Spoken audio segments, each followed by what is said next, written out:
Welcome to Chapter by Chapter. I'm your host, Brian Thomas Kropp, and I believe that stories have a tremendous power for good, and so I write them, and I want to share them with you. We have been in the middle of a crime noir novel that I wrote and released earlier in 2022 called Shell Game. And if you are new to the show, what we do is read a chapter from a book that I have written, and then on the other side of that chapter, look at some of the either Easter eggs that I've put in there, or how a book gets written, or at least how this book was written. And if you like behind the scenes commentaries and those kinds of things, this is a great show for you. I'm glad that you are here. As I mentioned, we are in a book that I wrote called Shell Game, and it is part 2 of a series called The Pearl Saga.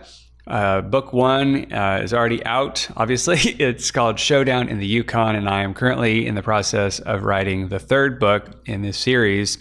And where we are in Shell Game so far, we have our hero, whose name is Evan Gold, and he's a private detective in a small town in Kansas. This whole thing is set roughly in the early 1960s, and there have been 2 murders over the past night. One of those was his partner, whose name was Gabe Silver, and another man named Jason Charles. Gabe was out trying to find the missing father of a client named Molly Brandt, who had hired the detectives to find her father. And then this awful thing happened. The police have already been to Evan's house to essentially accuse him of killing this guy named Jason Charles. And it is now early morning, the morning after, and he comes back to the office. So that's where we are in Shell Game, and I'm glad that you have tuned in. We will get to Chapter 9 of Shell Game right after we hear from this week's sponsors. Chapter 9. It was 10:30 by the time Evan had laid down, got up, put himself together, and entered his office. All the while, his mind took its sweet time getting up to speed and was barely able to maneuver his face into a smile when he saw Sophie Landis positioned at her desk, pleasantly sorting through the morning's mail. "Good morning, Slugger," Sophie chimed. Evan pointed to the pile of opened envelopes on Sophie's desk. "You look rested. Anything good?" "Nothing from your mother, if that's what you mean," Sophie said. "I figured you'd be up and at 'em, already trying to figure out who shot Gabe. Something happened between you weaseling out of calling on Judith and now?" "Don't start." "I got a visit by some of Athens' finest after we spoke on the phone," Evan said. "I wondered," said Sophie. "They stopped by and started asking all sorts of questions when I was over there. Speaking of which," Sophie lowered her voice and leaned forward. "She's in there." Sophie pointed at Evan's office door with her head. "Wanted to see you first thing." "Are you joking?" Evan asked. Sophie shook her head. "I didn't weasel out.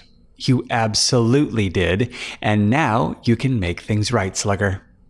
Evan rubbed the back of his neck with his hand and closed his eyes. "How long's she been in there?" "A while," Sophie smiled. Just then the door to his office opened, and Judith Silver, the sudden widow of Evan's partner, made her presence known. She was tragically stunning in a black dress and hat veil, which covered her face. Evan was confident both items still had the tags on them. "I love what you've done with the place, Evan," Judith said, hooking a thumb toward the inner office. "What is it called? Minimalist disaster?" "You know how it is," Evan managed. "When people break into your office, they never leave it better than they found it." "You were broken into last night?" Sophie asked, surprised. "Yeah. It's amazing how much bad got crammed into one night." Judith crossed her arms. "Thanks for stopping by last night, Evan. It was nice to get such bad news from my husband's partner's secretary." She all but spat the last word. "That's not fair, Judy," Evan said. "You can imagine I had a lot on my plate last night trying to figure out who did this to Gabe." "Sure," she said with a bitter laugh. "It's the thought that counts, right?" Evan looked at Sophie and said, Don't listen to her, Soph. She's still in shock. Oh, I'm not mad at Sophie, Judith said. She was a real pal last night. Helped me get rid of those detectives who couldn't wait till morning to try my patience. She looked at Evan. You, on the other hand.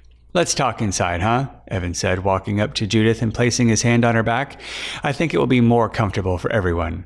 Once inside, Evan closed the office door and said, Look, Judy, I'm sorry I didn't make it down last night. I was broken up about Gabe and I just couldn't bear to see your face to tell you the news. Judith tilted her head to the side and looked at Evan disapprovingly. I don't understand how you can be so tough in one part of your life and cowards somewhere else. Gabe was the same way. Never made sense to me. Judith plunked herself down in Evan's desk chair.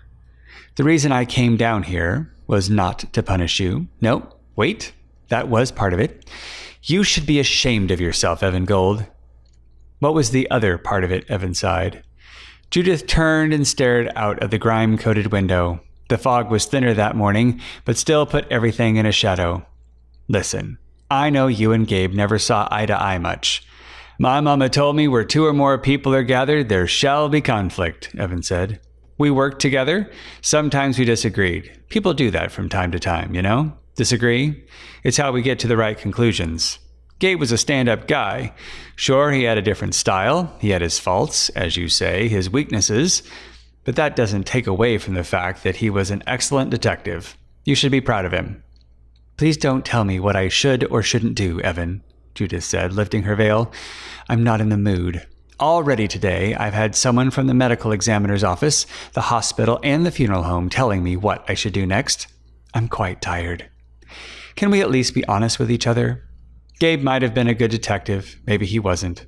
But as a husband, well, we both know he was easily distracted by anything in a skirt, and that on more than a few occasions, he conveniently eluded his better judgment and discernment. So I'm not going to give him a grade as a husband. He put a roof over my head and gave me 2 beautiful daughters. At this, her voice choked. Somehow, I'm going to have to break this to them. They idolized their father. I think in all of this, that is going to be the hardest part. You haven't told them? Evan asked. Judith shook her head. Couldn't. I will, though, when they get back from school. She laughed to herself and dabbed at the corners of her eyes with the back of her hand. Maybe I'm a coward, too. She picked up a pencil from Evan's desk and started to trace abstract designs with the eraser. But I'm interested in your thoughts about one thing, Evan Gold. There is one question no one has asked me yet, and I wanted to get your thoughts. Can you help me out? Evan removed his hands from his pockets in an open-handed gesture and said, If I can. But there may be some ground I can't walk into with you just yet. The detectives asked me last night if Gabe had any enemies or former clients that might have a beef with him. You know, someone who would want to murder my husband in cold blood. What did you tell them? Evan asked. Judith frowned and shook her head. I told them I couldn't think of anyone. You know Gabe, she said, forcing a beaming expression. That smile, that charm he reserved for special occasions to save his hide. I mean, the guys he sent to the slammer thought he was their pal.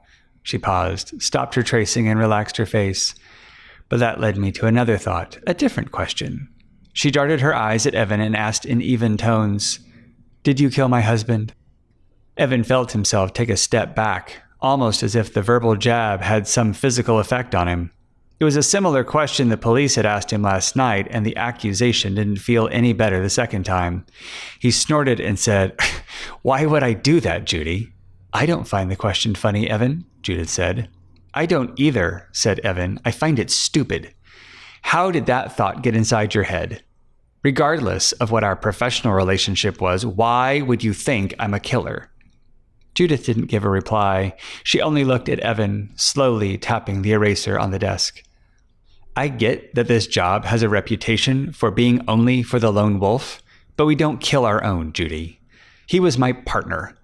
In this line of work, that means something. That means something more than just a guy I share an office with. We weren't best friends, but if I wanted him gone, I would have moved offices or gone out on my own, but I wouldn't kill him. I wouldn't rob you of a husband and your kids of a father. For crying out loud, Judy, that's really something to say to a man. He took a step toward her. I'm sorry I didn't come to see you last night, but I didn't lie. I don't like seeing women cry. It makes me feel helpless. I don't like feeling helpless, especially when I know I could do something to help. So I sent Sophie, but that doesn't mean Gabe's murder means nothing to me. I promise you, I'll figure this out. I don't know who would want to kill Gabe, but I'll start making a list and I'll find them. You can count on it. They will see their day of justice. You need to believe me on that, Judy. Judith Silver looked down at her hands. They were trembling. She rubbed them together to settle them down, rearranged her mesh veil, and stood. See that you do, Evan. See that you do. Evan went over to Judith, took her by the elbow, and guided her to the door. The next few days are going to be rough for you, that's the truth. But you're a strong woman, Judy. This will not break you. He opened the door and said, Let me know if there's anything I can do to help. He looked her in the eye. I mean that. Judith nodded and turned to leave the office. Evan shut the door and walked to his desk and sunk into it. A moment later, he heard the outer office door close at almost the exact moment Sophie entered his office. So how did you and the widow make out? Sophie asked a little too cheerfully. I tell you, Evan said, if it's not one thing, it's another. He gestured to the door. She thinks I killed her husband. The police think I killed the other guy, Jason Charles, that reprobate Molly hired us to follow. Sophie stared at Evan for a long while. Evan asked his secretary, What? Did you? Sophie asked as a matter of fact. Did what? Kill him? Sophie? Evan warned. Sophie crossed her arms and arched her eyebrows. No, Evan said, I didn't. Sophie immediately relaxed and said, Then you should have nothing to worry about. Depends, Evan said. On? Sophie asked. On how fast the police want a conviction. Small town like Athens and 2 murders in one night, and both can probably get linked up to me. It's flimsy, but even if the evidence is thin, if the DA wants a quick conviction to show he's tough on crime, my mug on the stand will do just as well as the next guy. Maybe better, because I might have a reputation downtown. Sophie sat in the chair across from Evan. I worry about you, Evan, Sophie sighed. I know you say I shouldn't, but you're too clever sometimes. I worry your cleverness is going to get the best of you, and her voice cut off. And what? Evan asked. And you'll get bit. Evan laughed to himself. That's what Bobby Short told me this morning at my apartment. Evan leaned forward and rested both forearms on his desk. Listen, everything's going to be just fine. I just got to know you're in my corner. We stick together, and we'll come out of this just fine. He noticed his watch, stood up, and started to walk to his office door. I need to run, Evan said. Where to? Sophie asked. I need to find Molly Brandt, he said, and put his hand on the doorknob. Hey, Evan, Sophie said, standing. What do you want me to do about the name on the door? You want me to get it repainted? Nah, Evan said with a wink. Silver and Gold Detective Agency has a ring to it. Maybe we'll keep getting these high-end clients.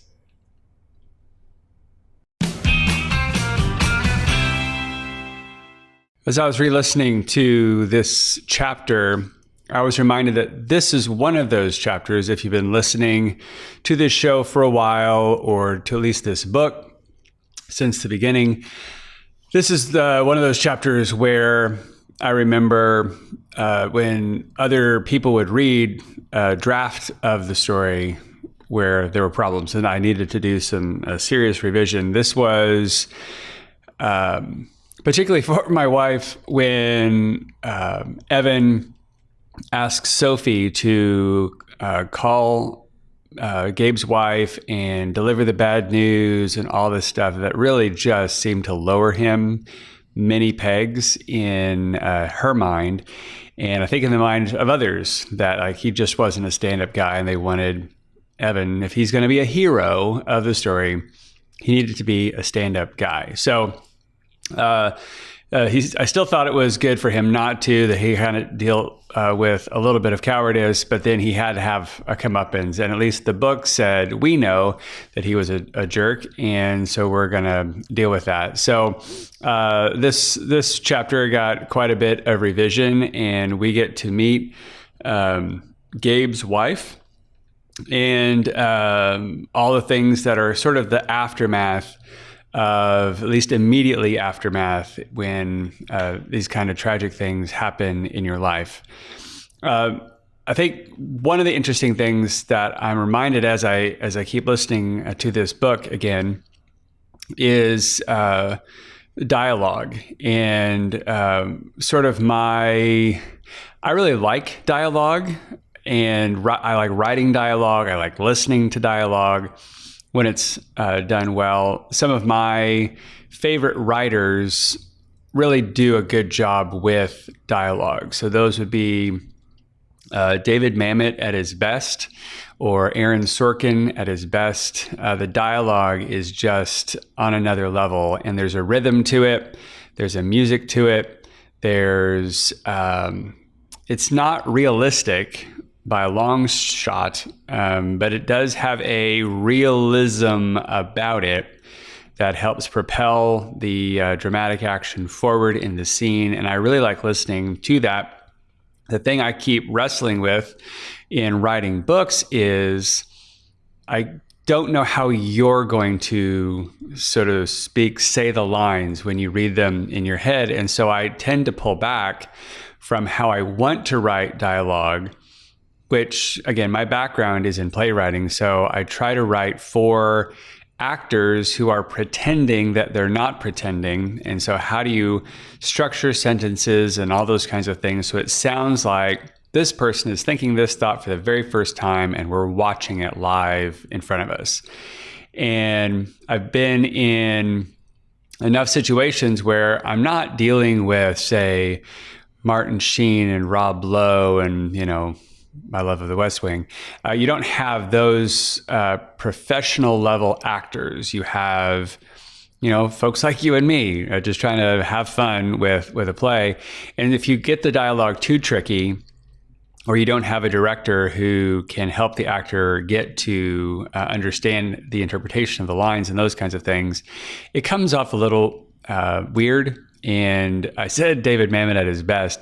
David Mamet at his worst, it does sound very clunky. And I don't want you to have that experience as you're reading the book. So I tend to pull back from writing the dialogue. But then I was listening to several books along the way as I was writing Shell Game, and realizing that, Tolstoy or James Patterson, or just a whole range of authors really don't let that get in their way. I think I was even listening to, who was it?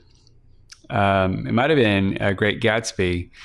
There was a level of, no, I'm going to have my characters interrupt one another. I'm going to have them interrupt themselves. I'm going to have them talk about things that aren't completely obvious in the moment, like just all kinds of stuff that you and I do when we talk that a playwright would add into their dialogue. I thought, well, I'll just throw that in there. And one of the fun things then, at least in me reading the book into like an audiobook kind of form, is at least for one stab, I get to say the words in a way that I think I meant them when I wrote them, and then you can kind of hear them that way, and sort of sounds more conversational. I realize I am not Judith Silver, and I don't have Judith Silver's voice and all those kinds of things. You'd hire a female actress to do all the things, but anyway, I do like dialogue, and this was a fun exercise. I'm now listening to this, I'm remembering as I'm I'm just still coming up with the first draft of the third book in this series that I need to remember the dialogue part. But I have at least, if I finish the first draft of it, I probably have at least 2 good revisions to really focus on those kinds of things. Right now, with the third book, I'm kind of stuck, if I'm honest. There's a scene coming up that is sort of like the bit where you have to lay out the plan for the heist where you go steal this thing.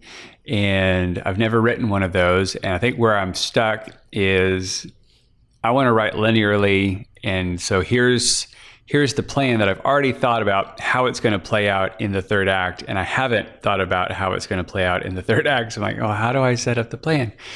I have to keep walking myself back and saying, there are revisions. You don't have to get it right this time around. So Again, it's going slower than I want, but any encouragement you have will be very much appreciated. Now, there's another thing that I wanted to highlight that in re-listening to this, I'm curious how cringeworthy this is going to be. There were any number of times that Evan gets accused of killing somebody in the story. And as far as we know, listening to the book so far, he didn't kill anybody. He's admitted as much to Sophie, and yet the accusations keep coming. I'm not a good strategy guy who can come up with an infinite number of ways to, I guess, skin a cat. As far as if I were to accuse Evan of killing somebody, what are all of the different motives that he could kind of come up with? And I remember writing sort of the same scene about 4 times not the same scene 4 times, like 4 different tries at the same scene. It was, I would end up having the police come and accuse him, and then I'd write a different scene later where the police come and accuse him, and then I read a third scene where the police come, and it's all basically the same accusations. And one of the things that will kill forward momentum or make a reader bored with the story is if you keep rehashing the same info over and over again. There needs to be some kind of change or some kind of progression to it. And so in this, the mercy of having to rewrite the scene with Judith Silver was she got to take one of those. So if the police are going to accuse him of having a revenge killing where Evan is avenging the death of his partner, and so he kills the guy who Evan thinks killed Gabe, that can be where the police run, and then Judith can run down the other side of that since there are 2 murders. I know my husband was not who everybody thinks that he was, and I know you know that he wasn't the man that everyone thinks he was, so did you kill him? So we can kind of run down both of those. I had it where the police were accusing him of both things. They were just kind of trying both edges of the thing, and it just was getting boring. So at least in that, there was a mercy of being able to play that. But that is a thing that I remember in revising this book, I needed to watch out for was, are you saying the same thing multiple times? And is that going to get too boring? So if you are in the middle of writing a story and you are bored with your story, it's likely that your reader will be too. And so you can kind of go back and look at, have you said this before? Is this the same scene that you have already written somewhere else? And how can you change it so that you can progress the action and the plot just a little bit more? So anyway, that is what I have for this episode of Chapter by Chapter. Thank you for hanging in this long. If you are not yet a part of my reader group, I would encourage you to swing over to BrianThomasCrop.com, and for the exchange of your email address, I would be happy to send you some stories, and then you and I can stay in touch with one another. You can also leave the ratings, the reviews on Amazon for the books, on Apple or wherever you get podcasts. You can leave the reviews there as well. That just helps more people find these stories. And if you find these stories good and helpful and all the things that you would want to tell other people about, like, I just read this book, you'll love it. One of the ways you can do that is through leaving a rating and review. So I would appreciate those things. I hope you have a great week, and we'll be back next time with Chapter 10 of Shell Game. See you then.